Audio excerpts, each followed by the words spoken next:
Here from simpleprogrammer.com.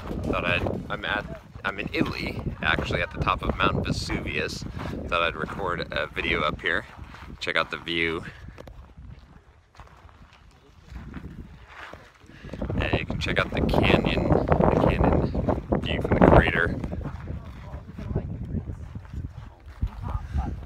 Pretty nice hike up here, but I thought it'd be a good idea to record a video up here, since I've been doing videos in all kinds of crazy places in Europe and pretty high places, I suppose.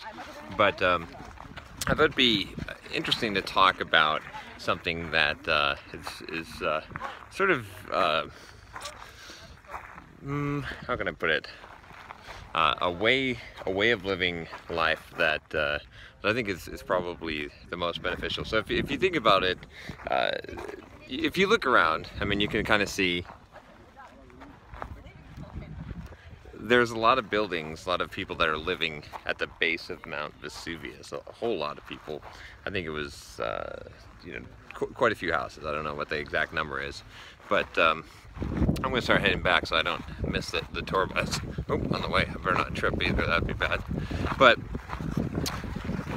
so many people are living here, right? And Mount Vesuvius will blow at some point. In fact, it's kind of interesting. If you think about it, it's kind of fun to record a video here, because someday this video, right, will be in a place that doesn't exist.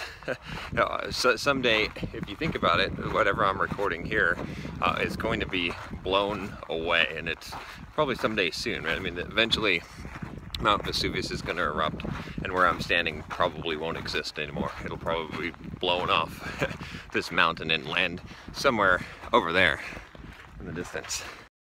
And so, if you think about it, right, it's inevitable that this is going to happen. And there's other places like this on Earth, right? There's places where you say, well, why do people build cities there? And, you know, you might even say that, some people say, you know, California obviously is going to fall into the ocean, or it's the San Andreas Fault and all of that, and you know, we've built these huge buildings and civilization there, and so why do it? I think what's interesting is that you can't predict when something's going to happen. I mean, it's inevitable that you're going to die, right? So, but you don't live your entire life, or hopefully you don't, trying to avoid that from happening. I mean, obviously you don't try to hasten that, or at least some people do. I mean, they do have the Darwin Awards for a reason, but some people tend to live in such a cautious way, and this used to be me at a point, as to try to prevent all disasters from occurring. And the thing is, the worst disasters are the ones you didn't plan for and that you didn't foresee coming. It tends to be that the disasters, the things that you actually plan for, they never happen, or they don't quite happen the way that you expect. And you can spend a lot of time and money and resources trying to prepare for things that are unlikely to occur, or when they do occur, like I said, they blindside you. There's a really good book on this concept, actually a series of books. I just have to recommend all his books. Talib, I'm just going to call him Talib from now because I always butcher his name, but he wrote a book called Black Swan, which is these black swan events is what he calls them. There's also a really good book, probably my favorite book of his is called Anti-Fragile. You can check that one out here.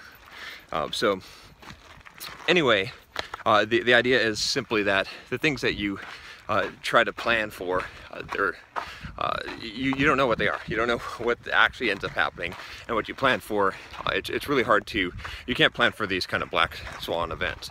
So if you think about it, like even just, you know, the people that lived at the base of the mountain when this blew, you know, Pompeii and whatnot, which I'm going to be visiting next, they had no way of knowing really what was going to happen to them. I mean, now that people do, but just to some degree, you could almost say that they were they're in the same boat, right? I mean, we're all kind of in that same boat.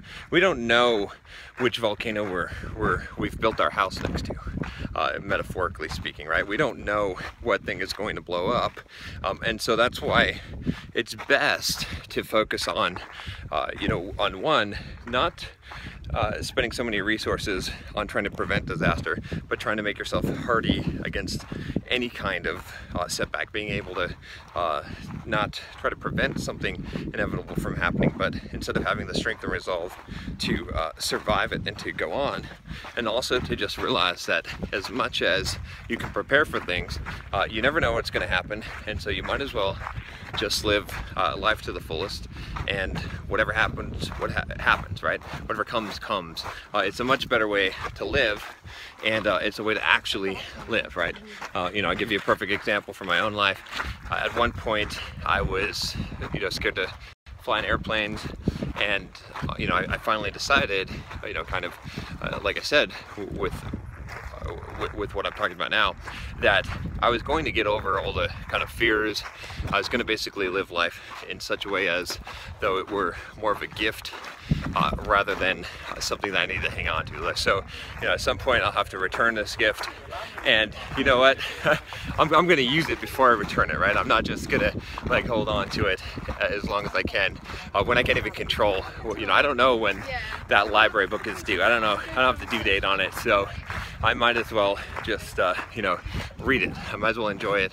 And so I started living my life that way. I started not trying to protect everything and prevent every possible disaster and build this huge fortress around myself. You can kind of hear about this a little bit if you haven't heard my story.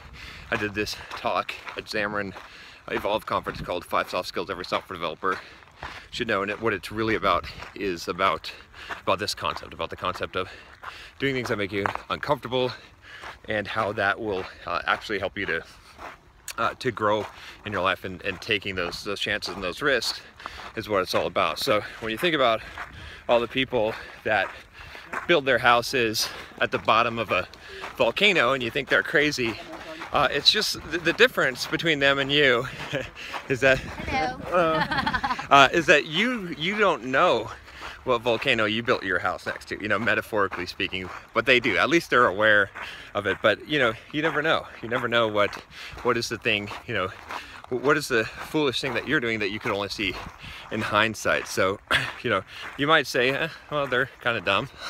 Obviously their house is going to be blown away, but it might not happen in their generation. It might not happen in their lifetime. Heck, it might not happen for hundreds of years. Who knows? Or it might happen tomorrow. But, you know, if you're going to live your life, you know, just waiting for, you know, essentially in a preventative mode, trying to prevent bad things from happening, it's not going to be much of one. And I know it because I lived at prison for far too long, and now, you know, it's not that I'm rushing up to meet death, but you know, if I cross paths and we have to see each other, then we will. And you know, I'm not gonna be constantly running around trying to avoid that, you know, and not living my life. So anyway, a little bit of a scattered thought here as I'm trying to navigate this path and not trip down the mountain into the crater, be a sacrifice. But yeah, let me know what you think about that. What's your philosophy? Are you being held back by fears, by trying to prevent bad things from happening? Should you maybe not worry about the volcano that you built your house next to? Let me know. All right, click the subscribe button below if you haven't already, and make sure you click the bell so you don't miss any of the videos I'm doing, and I'll talk to you next time. Take care.